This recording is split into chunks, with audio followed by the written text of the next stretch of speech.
이제 밖에 비가 그쳤나요? 비가 왔죠. 우수에 젖는다고 하지요. 가을비는 우수에 젖게 합니다. 가을비는 사람의 마음을 좀 외롭게 하기도 하죠. 쓸쓸하게 하기도 하지요. 하지만 오늘 내린, 또 지금 내리고 있는지 모르겠는데 오늘 가을비에 촉촉하게 은혜 받았으면 좋겠습니다. 외로움 타지 마시고 쓸쓸함 타지 마시고 오히려 가을비 내리는 그 소리에 하나님의 손길도 느껴보고 하나님의 음성도 느껴보고 하나님의 은혜, 자비, 사랑 좀 촉촉하게 느껴볼 수 있기를 주의 이름으로 축원합니다.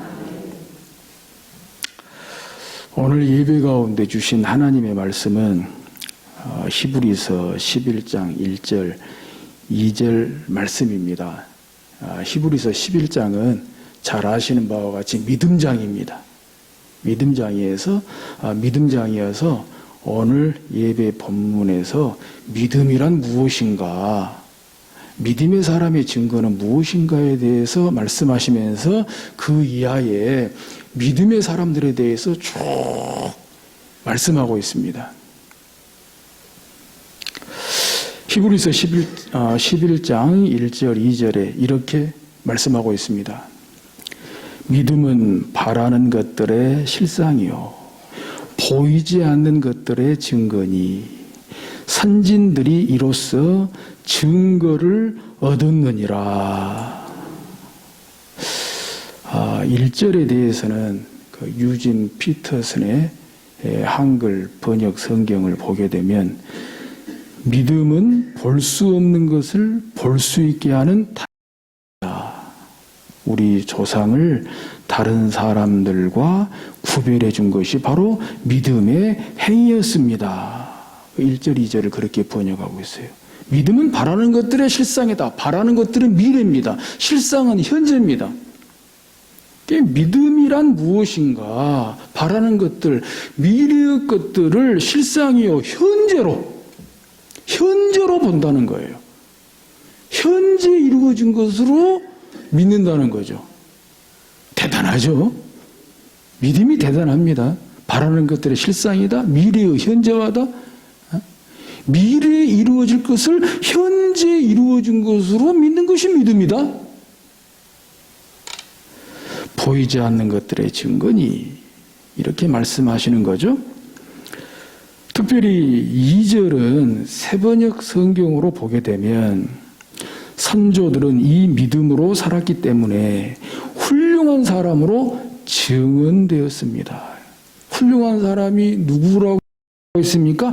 이 믿음으로 살았기 때문에 바라는 것들의 실상으로 보이지 않는 것들의 증거로 미래의 현재화로 그렇게 살았던 선조들을 가리켜서 훌륭한 사람이다. 이런 믿음으로 산 사람들을 가리켜서 훌륭한 사람이라고 말씀하고 있는 것입니다. 다른 여러 가지 것들로도 훌륭한 사람이라고 말씀드릴 수 있겠습니다. 그런데 오늘 히브리서 11장 2절에서는 바로 이렇게 산 사람들, 이런 믿음으로 산 사람들을 가리켜서 훌륭한 사람으로 증언되었다 말씀하시는 것입니다. 사랑하는 성도 여러분, 축복합니다. 이런 믿음의 훌륭한 사람이 다 되실 수 있기를 원하고 바라고 기도하고 주의 이름으로 축복합니다. 그리고 이제 4절 이하에 보면은 이런 믿음으로 살았던 믿음의 조상들에 대해서 아벨부터 시작해서 쭉 11장에서 말씀하고 있습니다. 그런데 문제가 있어요. 이렇게 믿음으로 살았는데, 이렇게 믿음 훌륭하게 살았는데 조금 우리가 인간적으로 보니까, 세상적으로 보니까 아벨부터 보게 될 때 믿음으로 산다고 살면서 손해보고 불이익당하고 어려움당하고 괴로움당하고 죽도록 고생하고 그리고 죽었다 이거예요. 그러니까 어떻게 보면 세상에서는 별 볼 일이 없어요. 세상에서는 어떻게 보면 물론 다 그런 건 아니지만 하나의 단면을 조명해서 보게 될 때에 믿음이 뭐야? 믿음으로 산 대가가 뭐야? 억울한 일 당했네? 억울한 일 당하고도 참았네? 손해봤네? 어려움 당했네? 괴로움 당했네? 고난 당했네? 죽도록 고생했네? 자 보세요.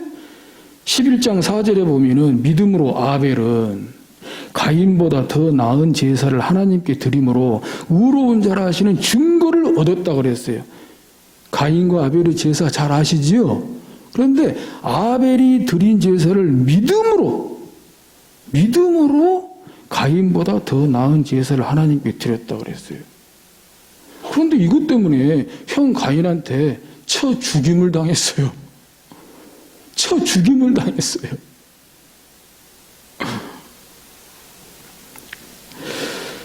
(11장 5절에) 에녹에 대해서도 말씀하세요. 믿음으로 에녹은 죽음을 보지 않고 옮겨졌으니 하나님이 그를 옮기심으로 다시 보이지 아니하였느니라. 예, 죽음을 보지 않고 옮겨진 건 정말 특별한 은혜지요. 그런데 그 당시 사람들처럼 좀 오래 살다가 옮겨지면 안 되나요? 당시의 수명이 성경에 보면 700, 800, 900세예요. 700, 800, 900세.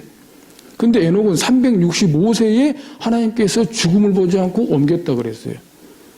좀 그렇잖아요.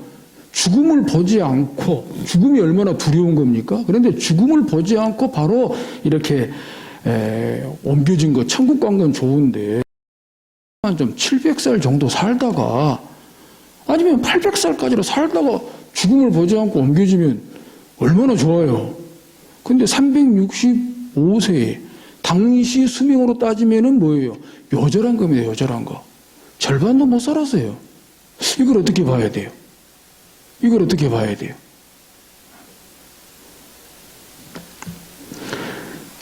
(11장 7절에) 노아에 대해서도 말씀하고 있죠. 믿음으로 노아는 아직 보이지 않는 일에 경고하심을 받아 경외함으로 방주를 준비하여 그 집을 구원하였으니 이로 말미암아 세상을 정죄하고 믿음을 따르는 의의 상속자가 되었느니라. 우리 노아의 방주 너무 잘 알잖아요. 당시 세상 사람들이 다 부패했다 그랬습니다. 얼마나 부패했으면 하나님이 다 지면에 홍수를 내려가지고 다 쓸어버리겠다 했어요. 그 정도로 당시 세상이 부패했습니다. 그때에 그러나 노아는 여호와께 은혜를 입었더라 그랬거든요. 그래서 짓게 된 것이 노아의 방주예요. 장장 120년. 비도 안 오는데 홍수도 안 내리는데 근데 말 그대로 방주입니다. 방주입니다. 배가 아닙니다. 우리가 생각하는 그런 배가 아니에요. 방주, 궤짝입니다. 그거 궤짝 짓는 거 짓는다 쳐요. 좀 간단하게 노아가 알아서 지어놓으면 하나님이 또 알아서 그 방주로 구원하시면 되잖아요. 그런데 배 짓는 것 이상으로 하나님이 일일이 설계도를 말씀하셨어요. 길이는 얼마 해라, 폭은 얼마로 해라, 높이는 얼마로 해라, 또 층계는 1, 2, 3층 어떻게 해라. 얼마나 자세하게 어렵게 말씀하시는지 몰라요. 그런데 노아가 그대로 하나님의 말씀대로 명령대로 준행하였더라. 이것이 말이 쉽지 보통 어려운 것이 아니에요. 당시 사람들이 볼 때는 정말 손가락질 당하는 일이에요. 정말 손가락질 당했을 거라고요. 다행히 노아의 가족들이 따라줘서 그나마 다행이고 감사한 일이죠. 정말 죽도록 고생했어요. 죽도록 고생했어요. 뭐 그 뒤에 봐도 다 마찬가지예요. 자, 이렇게 볼 때 오늘 본문 히브리서 11장 1절 2절만 보면 정말 믿음이 대단해요. 그죠? 와, 우리가 이런 믿음을 따라 살고 있구나. 우리가 이런 믿음의 조상들을 우리가 두고 있구나. 믿음이 대단합니다. 그런데 막상 아벨부터 보니까 좀 믿음이 불편하잖아요. 믿음대로 산다는 것이 불편하잖아요. 지금도 불편한 점이 있죠. 그죠? 여러분들 신앙생활 하면서 믿음으로 살면서 불편한 점들이 있잖아요, 사실. 그런 말씀들 하시잖아요. 내가 믿음이 있으니까 망정이지, 믿음만 없으면, 믿음만 아니면, 그런 말 하잖아요. 내가 목사만 아니면, 장로만 아니면, 권사만 아니면, 막 이런 것들이 있잖아요. 불편하잖아요. 그래서 오늘 설교 제목이 불편한 믿음입니다. 우리 TV에서 이렇게 불편한 진실 이런 거 있잖아요. 불편한 진실이 있듯이 불편한 믿음도 있는 것입니다. 솔직히 인정해야 됩니다. 믿으니까 너무 좋다. 믿으니까 너무 좋다가 아니라 믿으니까 불편한 것들이 있는 거예요. 믿음대로 살려고 보니, 믿음 따라 살려고 보니, 믿음의 사람이 되려고 보니, 믿음대로 직분을 감당하려고 보니 불편한 것들이 있는 거예요. 자, 이렇다고 볼 때 이제 생각해 보니까 진짜 믿음이 불편하구나. 믿음 반납해야 되겠다. 오늘 예배 끝나고 집에 돌아갈 때 믿음 반납하고 돌아가야 되겠다. 내가 지금까지 이 불편하게 산 것이, 손해보고 산 것이, 불이익당하고 산 것이, 억울하게 산 것이, 죽도록 고생하고 산 것이 알고 봤더니 믿음 때문이구나. 오늘 예배 끝나고 돌아갈 때 교회에다가 믿음 반납하고 돌아가야 되겠다. 혹시 이렇게 생각하신 분은 안 계십니까? 안 계십니까? 한 분도 안 계시기를 원하고 바라고 기도합니다. 그런데요, 다음 말씀에서 그래요, 믿음이 불편할 수 있어요. 이래저래 불편할 수 있어요. 정말 지금이라도 반납할 수만 있다면 반납하고 싶어요. 믿음에서 떠날 수만 있다면 떠나고 싶어요. 그런데 믿음 반납하시기 전에, 믿음에서 떠나시기 전에 이거 한 가지만 알자고요. 이것 한 가지만 알자고요. 그래서 이것 한 가지가 정말 거짓이다. 이것 한 가지만큼 내가 도저히 인정할 수 없다, 용납할 수 없다, 믿을 수 없다 하시면 반납하고 떠나신다 해도, 믿음에서 떠나신다 해도, 교회에 떠나신다 해도 저로서는 별로 드릴 말씀이 없을 것 같습니다. 바로 이 말씀이죠. 로마서 1장 17절 말씀입니다. 1517년 종교 개혁자 마르틴 루터의 마음을 흔들어 놓은, 종교 개혁에 불을 지핀 말씀이 바로 로마서 1장 17절 말씀입니다. 복음에는 하나님의 의가 나타나서 믿음으로 믿음에 이르게 하나니 기록된 바 오직 의인은 믿음으로 말미암아 살리라 함과 같으니라. 복음에는 하나님의 의가 나타나서, 예수 그리스도의 의가 나타나서, 예수 그리스도의 의에 하나님의 은혜가 나타나고 하나님의 사랑이 나타나서, 예수 그리스도의 달리신 십자가에 하나님께서 공의를 세우시고 하나님의 공의와 사랑으로 우리를 구원하신 하나님의 의가 나타났다는 거예요. 이 의라고 하는 것은 정의입니다. 공의입니다. 하나님의 정의, 하나님의 공의는 공평한 것입니다. 그런데 여기에도 불편한 진실이 있습니다. 이거 분명히 하고 가십시다. 하나님의 아들이 사람의 아들이 된 것이 정의입니까? 공의입니까? 하나님의 아들이 사람의 아들이 된 것이 공평한 것입니까? 솔직히 한번 우리 따져봅시다.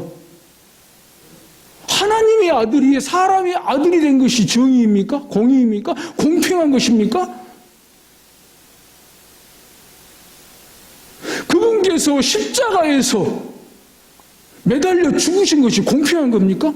그분이 뭐 때문에 십자가에 매달려 죽으셔야 됩니까? 십자가는 죄인이 매달려 죽는 데입니다. 죄인이 매달려 저주받는 데입니다. 우리 주 예수 그리스도 그분께서 무슨 죄가 있습니까? 무슨 죄가 있습니까? 죄 없으신 하나님의 아들 우리 주 예수 그리스도께서 우리 죄를 대신해서 우리 죄를 용서하시려고 우리 죄짐을 지고 십자가에 달려 죽으셨습니다. 그것이 어떻게 공평한 것입니까? 이게 불편한 진실입니다. 그런데 우리 하나님 아버지께서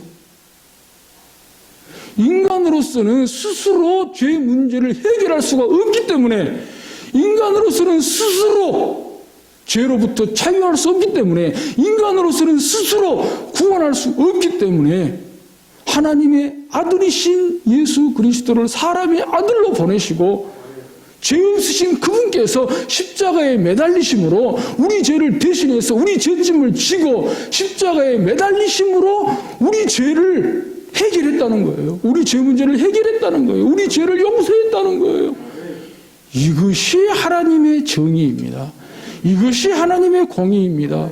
이것이 하나님의 공평입니다. 할렐루야! 이러고도 믿음에서 떠나시겠습니까?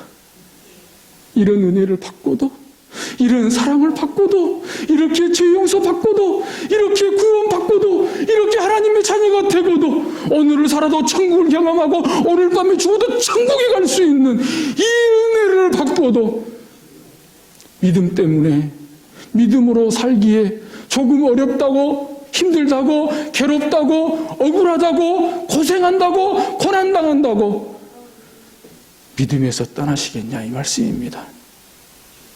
교회 떠나시겠어요?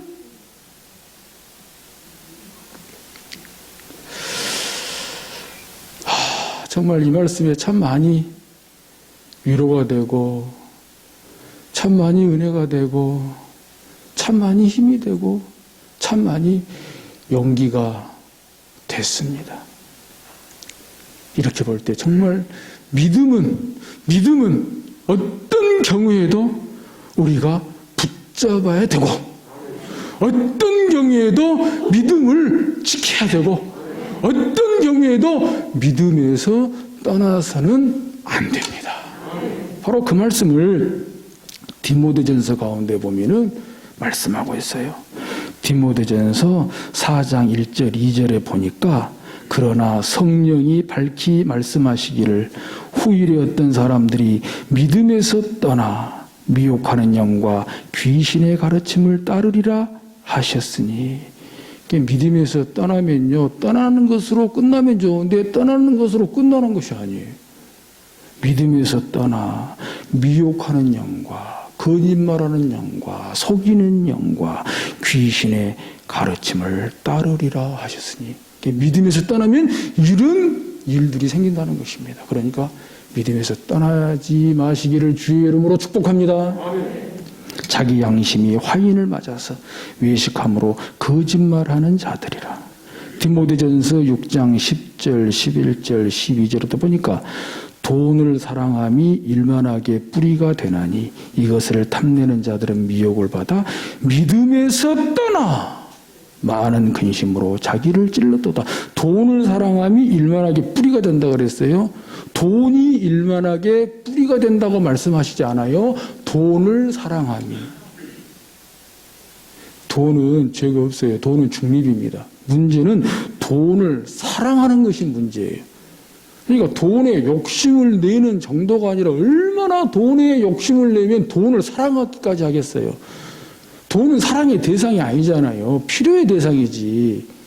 그런데 돈을 사랑함이 어쩐다고요?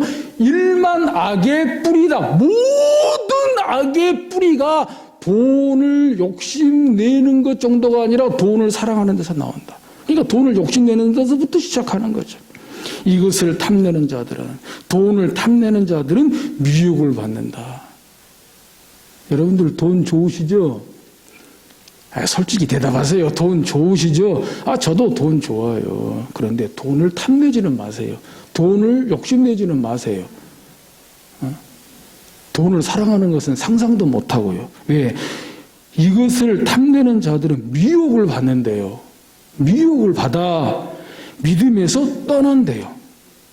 믿음에서 떠나 많은 근심으로써 자기를 찔렀도다. 6장 11절에 오직 너 하나님의 사람아 이것들을 피하고 의와 경건과 믿음과 사랑과 인내와 온유를 따르며 여러 가지 신앙 덕목들 가운데에서 믿음이 딱 들어가 있잖아요. 오직 너 하나님의 사람아. 개인적으로는 참 이 말씀에 많이 도전이 됐어요. 오늘 하루요 혹시 저하고 이렇게 스치거나 이렇게 부딪히게 되면요 빈말이라도 이렇게 좀 불러주세요. 평소에는 목사님 그러잖아요. 근데 오늘만큼은요 좀 저하고 부딪히거나 저하고 스치게 되면 이렇게 불러주신다면 정말 감개무량하겠습니다. 하나님의 사람 오목사님, 하나님의 사람 오목사님. 저 솔직히 오목사님 말은 떼버려도 하나님의 사람 이것만 좀 붙었으면 정말 소원이 없겠네요. 오늘 저뿐만이 아니라 우리 여러분들 가운데에서도 좀 이렇게 뵙게 되면 앞에 꼭 좀 붙여주세요. 하나님의 사람 누구누구 장로님, 하나님의 사람 누구누구 권사님, 하나님의 사람 누구누구 집사님, 하나님의 사람 누구누구야. 꼭 하나님의 사람 좀 붙여주세요. 그렇게 축복해 주세요. 그렇게 격려해 주세요. 아멘 아멘. 오직 너 하나님의 사람아 이것들을 피하고 의와 경건과 믿음과 사랑과 인내와 온유를 따르며 믿음의 선한 싸움을 싸우라. 믿음에도 싸움이 있는데 믿음의 싸움은 선한 싸움. 절대 다른 걸로 싸우지 말아요. 절대 다른 걸로 싸우지 말고요. 믿음의 선한 싸움을 싸우라. 영생을 취하라. 영생을 가져라. 영생은 죽어도 사는 것이 영생이요 살아도 영원히 사는 것이 영생입니다. 믿음의 선한 싸움을 싸우라. 영생을 취하라. 이를 위하여 내가 부르심을 받았고 많은 증인 앞에서 선한 증언을 하였도다. 아멘 아멘. 이제 다음 말씀으로 여러분들을 축복하고 싶습니다. 히브리서 11장 다음에 12장이 나오는데요. 12장 1절 2절에 이러므로 우리에게 구름같이 둘러싼 허다한 증인들이 있으니 모든 무거운 것과 얽매이기 쉬운 죄를 벗어버리고 인내로서 우리 앞에 당한 경주를 하여. 지금요 천국에서요 우리 믿음의 선진들이 앞에 간 우리 믿음의 식구들이 지금 우리를 보고 있어요. 우리를 바라보고 있어요. 믿음의 경주를 하도록, 믿음의 선한 싸움을 하도록, 믿음에서 떠나지 않도록, 믿음을 붙잡도록 우리를 응원하고 있다는 것입니다. 우리를 응원하고 있다는 것입니다. 힘내라, 힘내라, 힘내라. 조금만 더, 조금만 더. 이 응원 소리가 들리십니까? 천국에서 우리 믿음의 선진들이, 우리 믿음의 식구들이 우리가 믿음의 선한 싸움을 싸우도록, 믿음의 경주를 하도록 조금만 더, 조금만 더 힘내, 힘내. 이런 응원의 소리를 마음으로 들을 수 있기를 주의 이름으로 축복합니다. 유진 피터슨 성경의 한글 번역 성경으로 다시 한 번 더 읽어드리면 이래요. 길을 개척한 이 모든 사람들, 이 모든 노련한 믿음의 대가들이 우리를 응원하고 있다는 말이 무슨 뜻인지 알겠습니까? 그들이 열어놓은 길을 따라 우리가 앞으로 나아가야 한다는 뜻입니다. 달려가십시오. 절대로 멈추지 마십시오. 영적으로 군살이 붙어도 안 되고 몸에 기생하는 죄가 있어서도 안 됩니다. 오직 예수만 바라보십시오. 그분은 우리가 참여한 이 경주를 시작하고 완주하신 분이십니다. 그분이 어떻게 하셨는지 배우십시오. 그분은 앞에 있는 것, 곧 하나님 안에서 그리고 하나님과 함께 결승점을 지나는 기쁨에서 눈을 떼지 않으셨기에 달려가는 길에서 무엇을 만나든 심지어 십자가와 수치까지도 참으실 수 있었습니다. 이제 그분은 하나님의 오른편 영광의 자리에 앉아 계십니다. 여러분의 믿음이 시들해지거든 그분 이야기를 하나하나 되새기고 그분이 참아내신 적대 행위의 긴 목록을 살펴보십시오. 그러면 여러분의 영혼에 새로운 힘이 힘차게 솟구칠 것입니다. 1절, 2절을 유진 피터슨은 이렇게 번역을 했습니다. 사랑하는 성도 여러분, 오직 예수만 바라보십시다. 오직 예수만 바라보십시다. 그리하여 저와 여러분들에게 우리 영혼에 새로운 힘이 힘차게 솟구치는 말씀을 경험하고 말씀을 살아낼 수 있기를 주의 이름으로 축복합니다. 아파도 믿음입니다. 아니, 아파서 믿음입니다. 믿음이 있기에 아플 수도 있습니다. 믿음이 있기에 어려울 수도 있습니다. 믿음이 있기에 상처가 날 수도 있습니다. 믿음이 있기에 시험이 올 수도 있습니다. 믿음이 있기에 교회를 지킬 수도 있고, 믿음이 있기에 교회를 떠나고 싶을 수도 있습니다. 그러나 이와 같은 때에 오직 예수만 바라보시고, 오직 우리 주 예수 그리스도께서 공급하시는, 채워주시는 독수리같이 날아오르는 솟구치는 힘으로 우리 교회, 주님의 교회, 우리 교회의 성광교회, 말씀 위에 든든하게 튼튼하게 세워갈 수 있기를 주의 이름으로 축복합니다. 예수 구원 내 구원, 예수 생명 내 생명, 예수 기쁨 내 기쁨, 예수 소망 내 생명이 되는 줄로 믿습니다. 지난 수요일 목요일 우리 고 김정숙 전사님의 두 자녀 지민이하고 혜인이가 교회를 다녀갔습니다. 지난 수요일에는 지민이가 다녀가고 다음 날 목요일에는 혜인이가 다녀갔습니다. 어찌 왔냐?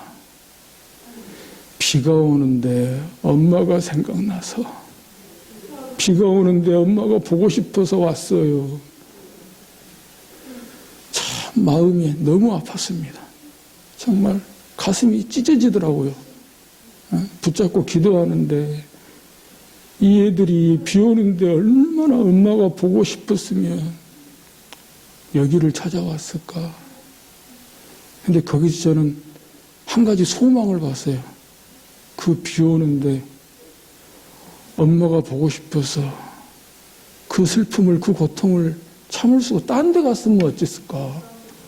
거리를 방황하고 딴 데 갔으면 어쨌을까. 교회라도 나온 것이 희망이다. 그래서 내가 엄마 보고 싶으면 교회 와라. 엄마 보고 싶으면 교회 와라.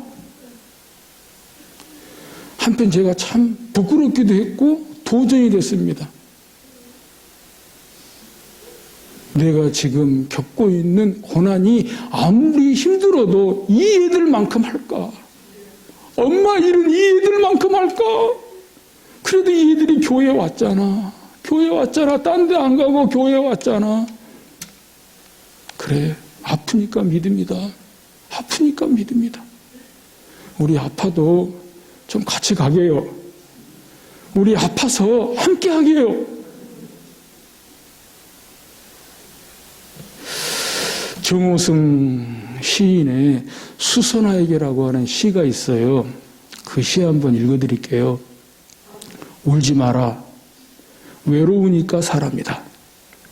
살아간다는 것은 외로움을 견디는 일이다. 공연히 오지 않는 전화를 기다리지 마라. 눈이 오면 눈길을 걸어가고 비가 오면 빗길을 걸어가라. 갈대숲에서 가슴 검은 도요새도 너를 보고 있다. 가끔은 하나님도 외로워서 눈물을 흘리신다. 새들이 나뭇가지에 앉아있는 것도 외로움 때문이고 네가 물가에 앉아있는 것도 외로움 때문이다. 산 그림자도 외로워서 하루에 한 번씩 마을로 내려온다. 종소리도 외로워서 울려 퍼진다. 저 얘기 조금 바꿔볼게요. 이 외로워서 이런 것들에 아픔이라는 것을 한번 넣어볼게요. 울지 마라. 아프니까 사람이다. 살아간다는 것은 외로움을, 아픔을 견디는 일이다. 공연히 오지 않는 전화를 기다리지 마라. 눈이 오면 눈길을 걸어가고 비가 오면 빗길을 걸어가라. 갈대숲에서 가슴 검은 도요새도 너를 보고 있다. 가끔은 하나님도 아파서 눈물을 흘리신다. 새들이 나뭇가지에 앉아있는 것도 아픔 때문이고 네가 물가에 앉아있는 것도 아픔 때문이다. 산그림자도 아파서 하루에 한 번씩 마을로 내려온다. 종소리도 아파서 울려 퍼진다. 기도하겠습니다.